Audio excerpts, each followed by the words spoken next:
How's it going, guys? My name is Miranda, and today I got a super cool announcement. I started a podcast with my best friend, Matt. This guy.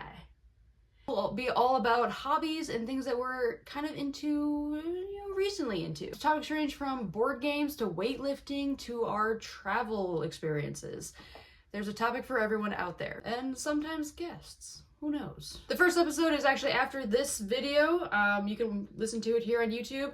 And then after that, all the episodes will be available all across podcast platforms, Spotify, Overcast, Apple Podcasts. Wherever you find podcasts, you can find it. It is called So Recently. It comes out Sundays at 10 a.m. Central. And I hope you guys enjoy.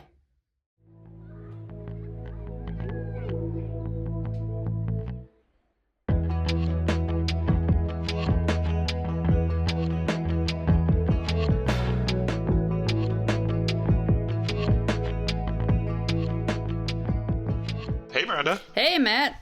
What have you been up to?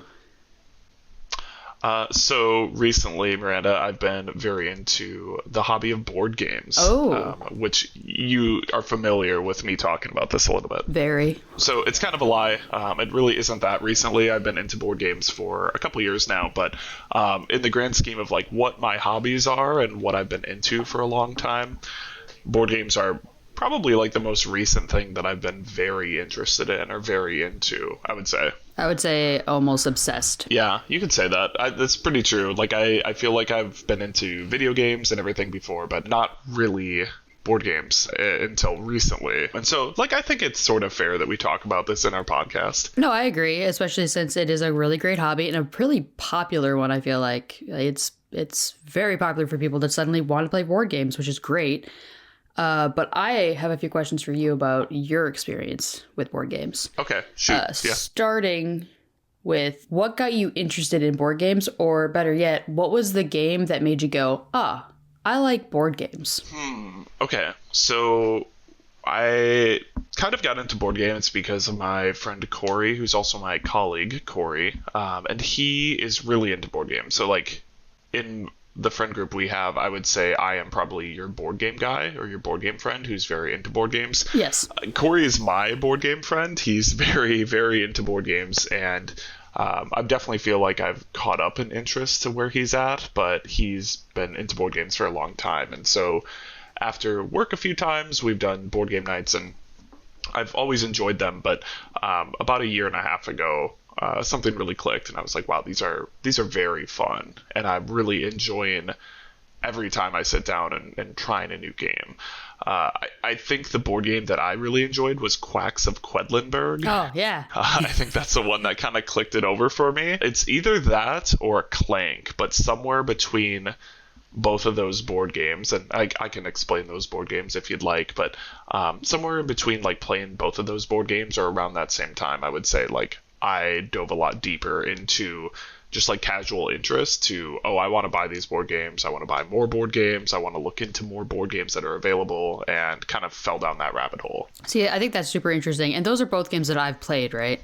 Yeah, I think so. I think we've... Which one's Quacks? Quacks is the one where you're making a potion, and Clank is a game where you're like dungeon delving and trying to come out with loot. Right, yep, okay. So, yeah, I think both are fairly entry level to some extent, but a lot of these board games, right, like they're not something that I think we grew up on. If anything, we had a few more like complicated board games here and there, but nothing substantial in the way that like modern board games or like in-depth designer board games are now, where there's so many different rules and tons of different kinds of games that are available. Like that's really wasn't what we had. Yeah, I think that's super interesting though, because I've played both of those games, and I can tell you that I am not as interested in board games as you or James, my boyfriend. Not to say I don't not enjoy it, I do.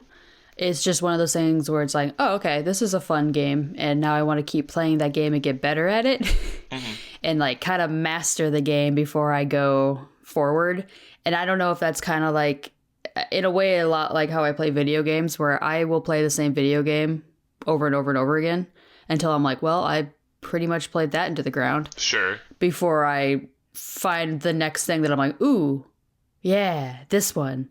And I don't know, maybe it's something similar where I'm just like really hyper fixated on one thing and that's all my attention goes to. So I think me personally learning a board game as often as you do seems so daunting, and I just am like, no, my brain can't handle that much information all at once. I need to like really get to know the game better before I feel like I can move on. So that's really interesting though, that those are the games that you're like, all right, I got it, time to dive in. Yeah, I think that's super fair that you talk about like you don't want to learn the rules over and over and over again. My wife Molly enjoys to some extent playing board games with me.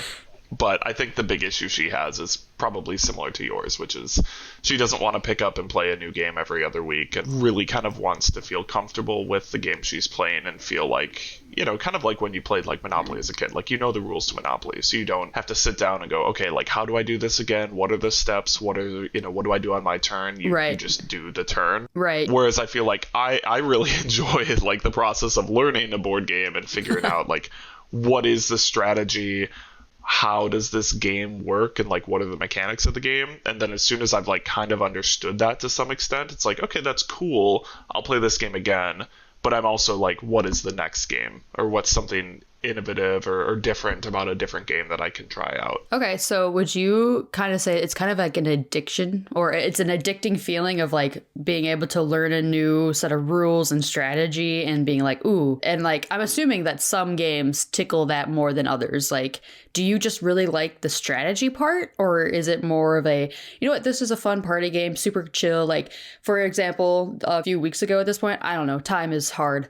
You guys came over and we had game night, and it was like Dice Dungeons. It was, I caught on really easy. So it was a super simple game. You just roll dice and you mark your way through the dungeon, and that was pretty much it. Mm-hmm. Would you say like that game might not have tickled your strategic brain as much, or did it, because there was a level of strategy to that game? Yeah, no, I think those types of games are pretty fun too. It's more just like figuring out like, okay, what is the mechanic that's the game's presenting me with? Like, how do I take my turn? What are the like different systems at play? So like in that game, was it Dice Dungeons, or I can't remember what it's called now. I think it was Dice Dungeons. Dice and something with Dice and Dungeons. Mm-hmm. Yeah, well, that's one I don't own, which is rare. So that's why that's why I'm not sure. But I think with like something like that, it's cool to be like, okay, well, we're rolling dice, and you know, we're getting these numbers, and how you use these numbers is different than you might in a different game. Right. So like I enjoy that. It's like figuring out, okay, if I take this action, how does that influence other parts or other actions that I could take down the road, and kind of seeing how that all gels together, regardless of if it's like a simpler game or if it's something like super complex. I just like seeing how like the puzzle of the game mechanics fit together. So whether or not I'm winning really doesn't matter to me. I play a lot of games where I have a great time and I'm getting like absolutely stomped the whole game. Yes. And then like if I'm winning, that's cool. But then I want to figure out like, okay, what's a different strategy I can take, and how can I play with these mechanics differently? And do I still win, or do I completely lose? Is that, you know, kind of the limits of the game? Yeah. I just like exploring the limits, I guess, of like what the system is for the game, and figuring out like, can I win in certain ways, or am I, you know, forced to take a particularly like safe strategy or a particularly like narrow approach to what I'm allowed to do. Mm-hmm. I don't know. It's just interesting to figure it out. Okay. So I guess my other, like a couple other questions I have for you then, kind of in the same realm, is do you have a favorite like genre of game? Like, or what is your go-to? Like, is there, I know you play, like you've played a lot of Rebellion, Star Wars Rebellion with Nick, and you guys were really into that game for a while. Right. But then I know you've shown me a few games that are more like, oh, you know, build the railroads. I guess, do you have a favorite genre, or are you kind of open to any and all, you know, why not give a crack at any game? Yeah, so for listeners, I guess, if you've never really been into board games, Star Wars Rebellion is like a war game, but set in the Star Wars universe. So it's the Rebellion versus the Empire. It's a ton of fun. It's very silly, and I enjoy that quite a bit because it involves just, you know, having some ridiculous plays happen and some really desperate attempts of trying to like seize control. So that game's like very fun, and I definitely enjoy playing it. I would say I typically gravitate towards, this is going to sound like immediately alienating for people who don't follow board games, but there's games that are called Euro games, which are basically like European style games, I guess, or European designers make them Oh, traditionally. I was gonna say, what does that mean? Yeah, I mean, I'm sure people who are into board games a lot more heavier, or a lot more heavily than I am, are going to like roll their eyes if they're listening to this. But it's a lot more like points focused games, very like dry potentially in their theme. So like Hansa Teutonica or like Brass Birmingham are like two games that I really enjoy. Those sound immediately like, okay, what? Yeah, but basically like, I'm but like they're no. basically like games where you're like kind of taking very deliberate moves towards points, and the theme might not necessarily be terribly exciting, right? So like in Hansa Teutonica, you're like German traders of the Ooh. Hanseatic League in like a historical setting, and then like Brass Birmingham, you're industrial barons in Birmingham and around Birmingham in 1770 to 1870, which is like kind of cool. They're a little bit, Okay. like when you think of like games you would show children, like no one would ever like pull those out immediately as like, hey, you're into Star Wars, right? Well, like what about these games? Like no one's interested in those themes typically. Yeah. But I think they're very fun, and like the gameplay they facilitate makes it a lot of fun too. Okay, that's interesting because I think I also would be one of those people that is like, oh, okay, that sounds interesting. Although I will say, just as like someone who enjoys like history, that does sound fun. That does sound kind of interesting. But as someone who also thinks, oh my, those rules are probably way over advanced for someone like me who I just need something simple. Sure. And I feel like I'm the kind of person that's like, oh, it's point based. How do I get the points? I don't care about anything else, which is bad Yeah. because then I don't really learn the game. Well, I think you do to some extent, right? But like, yeah, a lot of those games, the rules overhead is a little tricky. Like Brass Birmingham is fairly complicated. Same with Hansa Teutonica, and I think you've actually played Hansa with me. Did I? Yeah, and it's pretty challenging. Wait, what game was that? It's like a bunch of little cubes on a really boring looking map of Europe. Oh. And you're making like routes and Oh, fulfilling yeah, routes yeah. And then over and over again. your wife, like, blocked me. Yes. And I still haven't forgiven her. Well, that is the primary concept of Hansa. Yeah. I'm just kidding, Molly. I have forgiven you. Don't be mad. I forgave you a long time ago. Yeah, no, I mean, like, I really enjoy like those types of games because it feels like they're very simple at first, and you're like, why is this interesting? And then you start playing it, and you're like, oh, like the first time I was blocked in Hansa, and I was like, oh, I could remove this person who's blocking me, but I'm gonna have to like help them out to do so. That was really interesting to me. I was like, oh, so that's like where the gel of the game is. Like that's where the interesting dilemma comes in. Okay. So I just enjoy like exploring those sorts of things, and I feel like those types of games tend to facilitate it a lot more. Okay, so I guess with that, it sounds kind of like you enjoy what I would call world building games, where you start simple and it kind of expands into something that's more complex, and you don't fully realize how complex it is until you're like, oh, look at that. Yeah, Okay. I would say so. Like, yeah, I like games that start pretty small, and then by the end of it, you're taking huge sweeping turns. Yeah. And I feel like there's a lot of board games that are like that, and I think that's just like a natural thing that people like to see in games, so they tend to put them in a lot of games. But yeah, I like kind of the element at the beginning of like, I'm not able to do much on my turn, to the end of it, end of the game being, oh, I can completely change the flow of this game with my turn. And I really, that makes me excited when I'm playing a game. Okay. I can get it. I think I've had a few of those with some games of like with James or with you where I'm suddenly like, oh, I have an idea. Like having that like, oh, I can see what their moves are or potential moves are going to be. And I can be like, okay, I can be like ready to plan. And then every time Molly does something and it ruins everything. I'm just kidding, Molly. You're great. Yeah. But I can agree with that sentiment. It does get the excitement, like ooh, I'm about to do something really cool. Yeah, and I don't know. I think that's like what makes board games so fun to me, is like figuring out the systems, but then also figuring out where you can make a really cool play. And then ultimately, like, I just enjoy the fact that I'm sitting at a table with people and playing a game rather than Yeah. in front of a TV or you're doing something else. I feel like it facilitates a conversation more too, because usually I feel like the game will pause for like 30 minutes at a time while a discussion happens, and then we get back to it.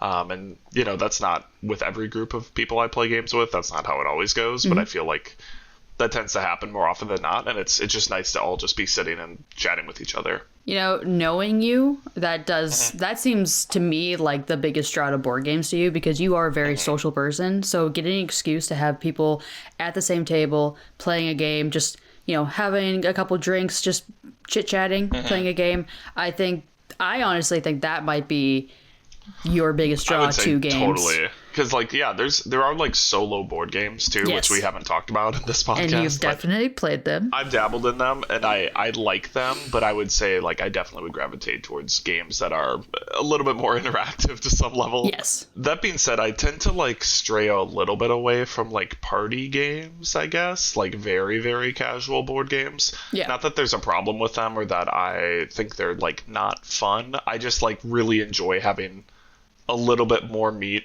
on the bones of the game, I guess. I'd like to be able to really engage with it and have some sort of level of challenge or puzzle to deal with. Mm-hmm.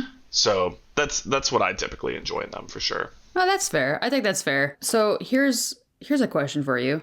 What are some of the things that made it easy or challenging to get into this hobby? Or was there anything? Or was it just a simple, oh dang, I like board games now, I'm off to the store. Yeah. and that was it? Yeah, so I think having somebody who knows board games that you're friends with is obviously helpful. So in my case, it was Corey, and he could introduce me to a lot of games that, the first maybe, I don't know, 6 or 7 games I played with Corey, we would play the game, and then within the next week or month, I would probably pick up the game myself. And so that was nice because I got to try the game first, figure out if I liked it, what I liked about it, and then typically I'd pick it up.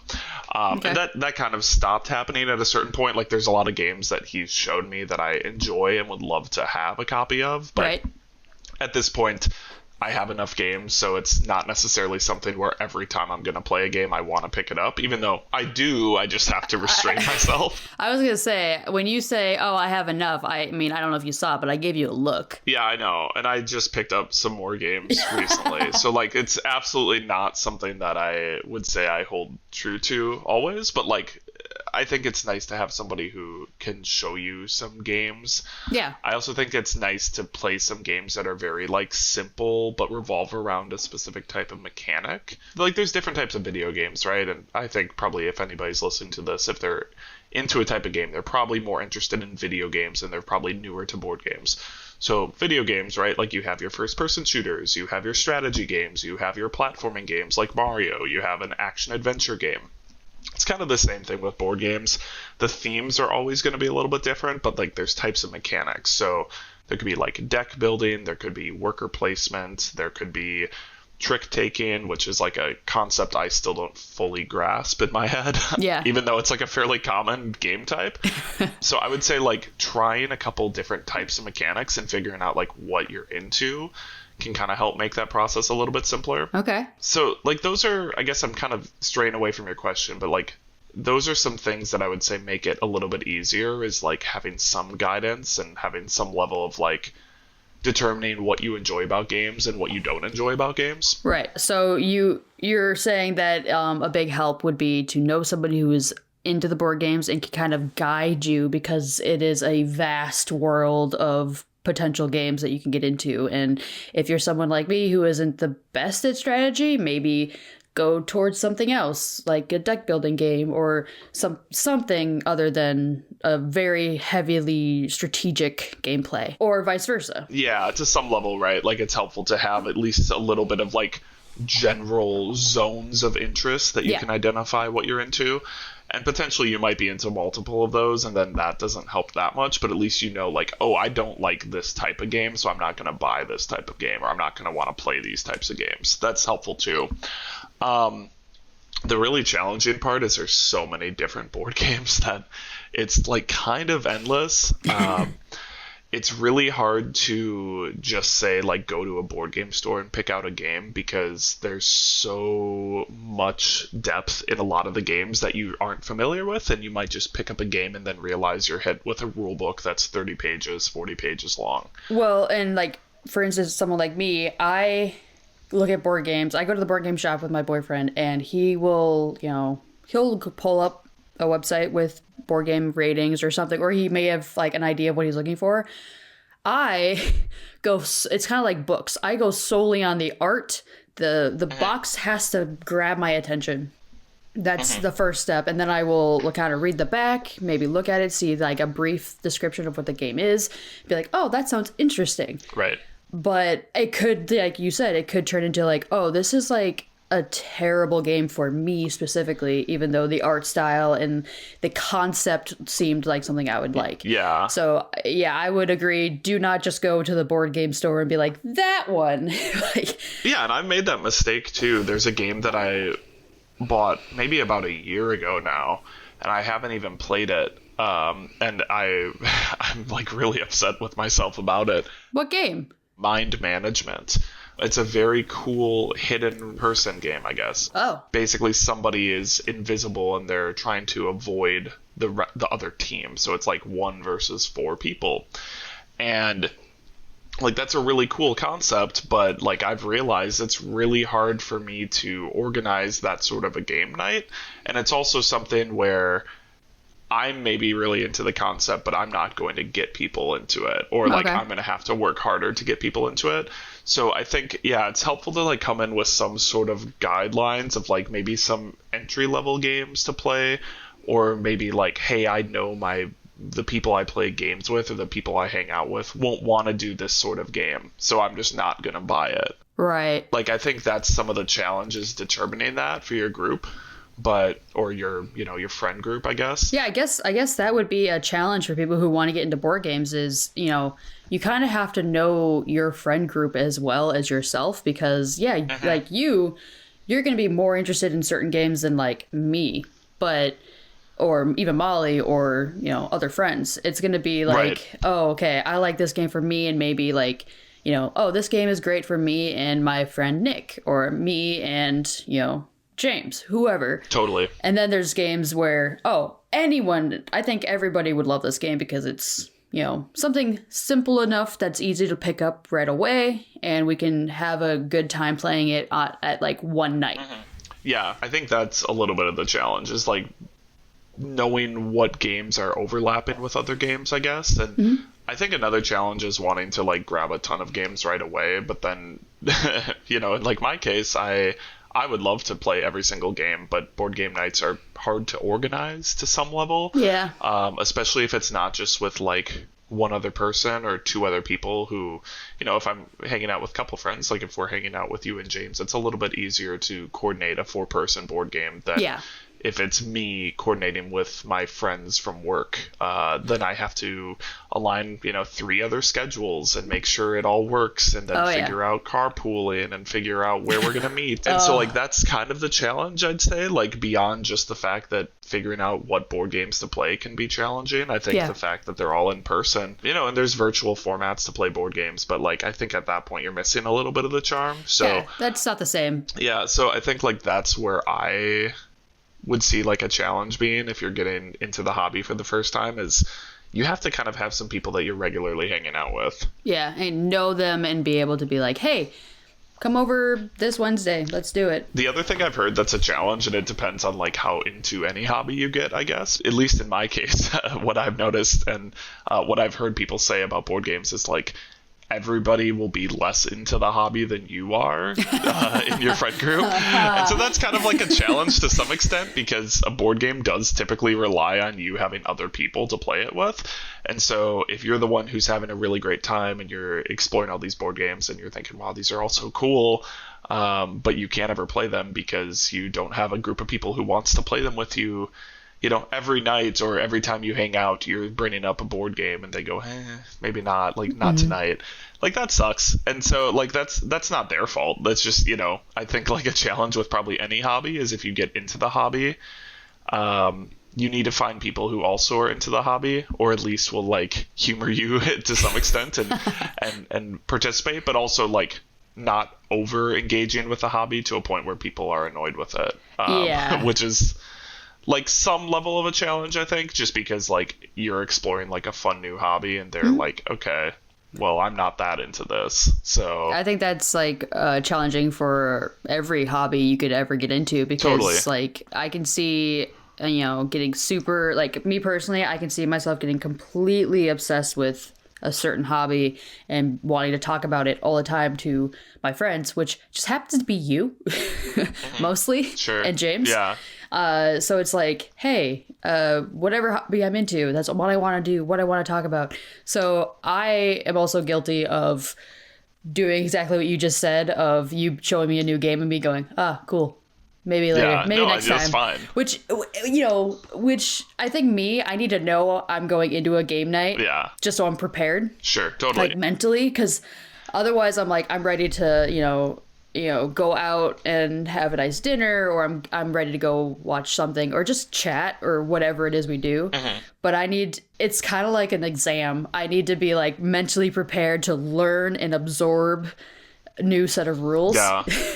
Yeah, like the rules element is like the hurdle, I think, a lot of times, because it's like, okay, well, you have to set up the game, you have to teach the rules. If someone hasn't played it as much as you have to like help guide them through the process or fully explain the game to them. And yeah, and I think it's like totally reasonable that, your friends aren't going to be as into the hobby as you are. I think just the challenging thing with board games versus like maybe some other hobbies is you can't engage with them in the same way on your own.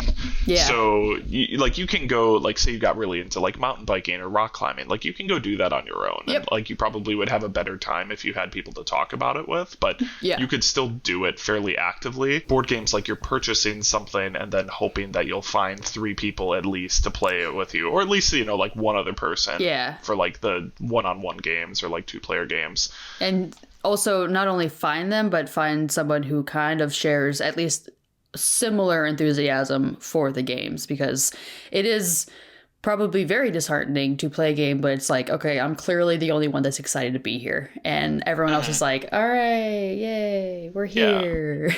And I think like most of like the friends that I play board games with, like typically are excited to play it, or at least don't play them often enough, whereas like I'm happy to play them all the time, and everybody else is like, oh yeah, maybe once every other week or every couple of times we hang out, and then like we have different groups of friends, so it ends up being that like I end up playing board games enough, but for all of them they play it once every 2 months, and for me I'm playing it every other weekend, and like so that's nice. But yeah, I think that's like definitely a challenge. Okay. And then like just it's expensive. You're spending money to get into the hobby. Like you can buy games used, and there's a lot of like board game shops where you can go in and like play games that they have. I know there's a coffee shop in the area that we live in, I guess.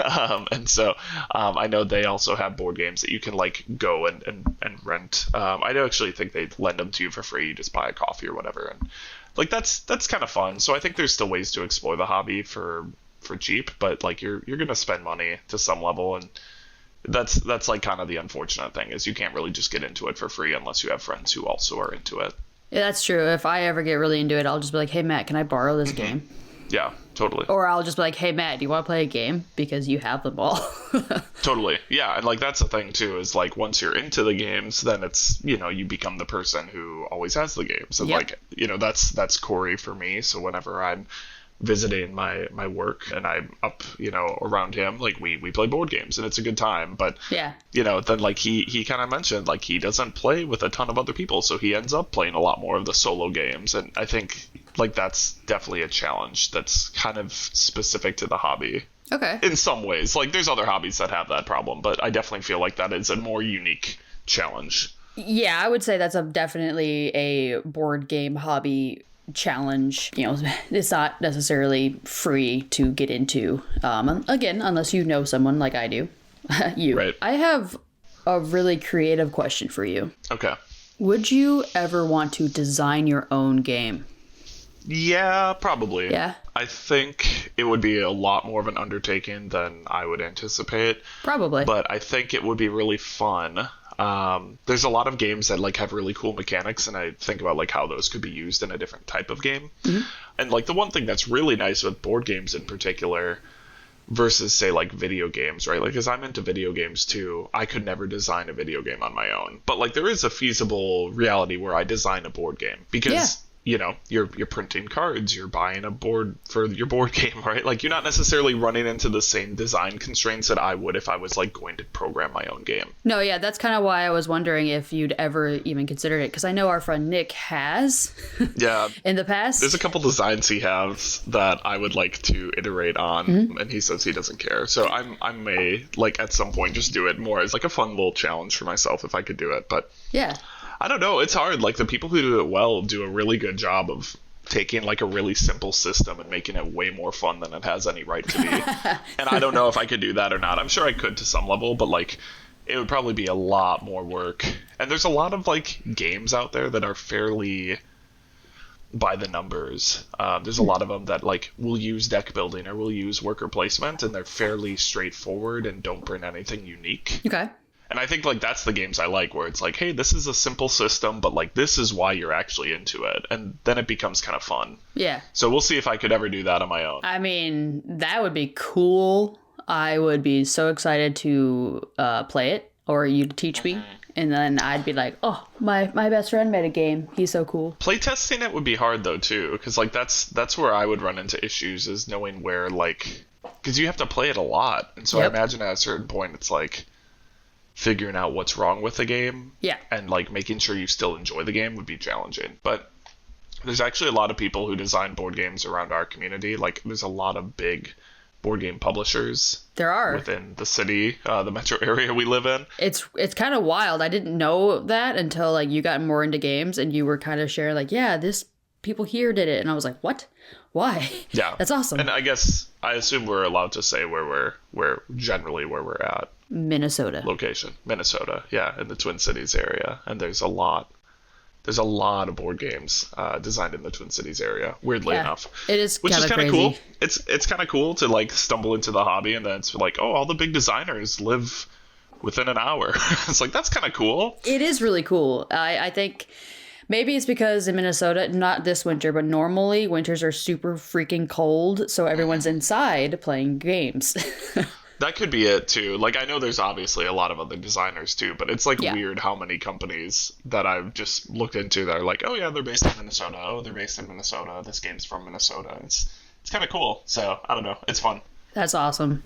Well, I have learned so much more from you about games and, like, your own personal tastes. This has been really fun. Yeah, for sure. I like sharing about games. We definitely will reapproach this topic, I'm sure, because... there's a lot of depth in like board game conversation, and it's probably the hobby that I'm most into, even though like it's a relatively recent interest. Yeah, I'd say so. I have only got into games for the past like year and a half ish. I've owned board games, but like really into the hobby last year and a half, and so it's fairly recent, and I think there's a lot of like different tastes that I'm still developing, and like what I actually enjoy and what I have gravitated to. So it's cool. Oh, yeah, definitely. I think it'd be really fun to circle back to this topic and maybe go more in depth with deck building games or, certain strategy games, or get more in depth with like maybe your most current favorite game. Yeah. Or however we circle back to this. But I have a feeling this topic will come up 1 or 2 or 7 more times. Oh, yeah. I'll push for it hard. So, yeah, we won't have to worry about that. You'll be getting more of this if you enjoyed it. So. Yeah. Well, awesome. Any final questions, I guess? I think you already kind of answered this, but what qualities in a person would you say, ooh, you probably won't like picking up board games? Yeah. Which could be really hard because, like you said, there's so many board games out there that there's probably something for everyone. You might not get into the hobby as much as like you, but there's probably like a, subgenre out there that you're like, these are my games. Yeah, you can kind of dip your toes into this hobby no matter like what type of person you are, because like ultimately, even if you really maybe are like focused on a particular theme or you're focused on a particular type of game, like they exist. The challenge I think we talked about is like if you don't have that board game group, that could be something that would be a challenge. So if you're out somewhere and you don't know a ton of people, or maybe you're living away from home, or you're just not necessarily in regular contact with like a group of friends or with a group of people that you can play games with, that could present some challenges. But like there are solo games, so I think like everybody is going to have some level of involvement they can get from a board game. I would just say like it's fun to explore it a little bit, and like you don't have to spend a ton of money on it, but it is like a fun, nice hobby to be away from a screen. I think that's like the main thing I keep coming back to, is like it's cool to just sit down with people and chat and have something to do, but not necessarily be, you know, watching something where you're not totally engaged in the conversation, or you're not engaged in that. Like you can have a conversation and play a game and have a nice time with people, and I think that's like the big thing I keep coming back to with the hobby, and why I've definitely gotten so much more into it than like any other hobby I've kind of pursued in a while, is I can share it with people and I can, you know, enjoy it. So that is awesome. I think the fact that this is a hobby that literally anyone could just even dip their little pinky in and find a game. If they enjoy it, go crazy. If they're like, oh, this is fun to do every once in a while, great. But there's something for everyone. And I think that's what I really like about board games, is there is a game for literally everyone. You can find something that you like, whether it's a solo game, whether it's a two-person co-op game. I personally really like the co-op games, the ones where you have to work together. I love those, but I love building up a team. yeah, totally. So, you know, I like that a lot about this hobby. Yeah, for sure. Yeah, I think it's nice because you'll like find like different interests in all of it. But it's also something that, like, you know, board games, like to some level, like cards, playing cards, like that's always been something like everybody has some familiarity with. Yeah. So it's just kind of going in a different direction with that hobby and kind of pursuing different interests, which I think is fun. Yeah, for sure. Well, I think that wraps up at least our initial conversation on board games. We will definitely be back again in the future with more conversations on board games. Yeah, we will. But, I mean, we'll probably be doing something different for our next episode, because really we're just going to try and approach some of the different hobbies that we've engaged with or have had interests in, and just share a little bit with you all about, like, what those hobbies entail, why you might want to do it, why maybe we decided to do it, or maybe why we're deciding not to do it. I think we're still kind of shaping that to some extent. So yeah, definitely looking forward to you all joining us, and also hearing about what Miranda's hobbies are, or what she's been recently up to in future episodes too. I've been up to a lot. Yeah. Yeah. Definitely. I think we all have to some extent, but I think that's like the fun of this podcast, is just figuring out like what we've been doing. Yes. And also like, you know, what we might still be interested in too, and also maybe push us to explore some of those hobbies in a little bit more depth. Which is something I'm really excited about, is exploring hobbies that I've thought about doing for a long time. And now with this podcast, hopefully I can be like, you know what? I'm going to try this and see what I think, and take notes for the class. Yeah, exactly. Take notes, and everybody who's our class can hopefully gain something from it. So yes. Cool. Awesome. Well, I think with that, we'll wrap up. But I've been Matt. I am still Miranda. And we will be back again for another episode of So Recently. Thank y'all. Thank you for listening. Bye.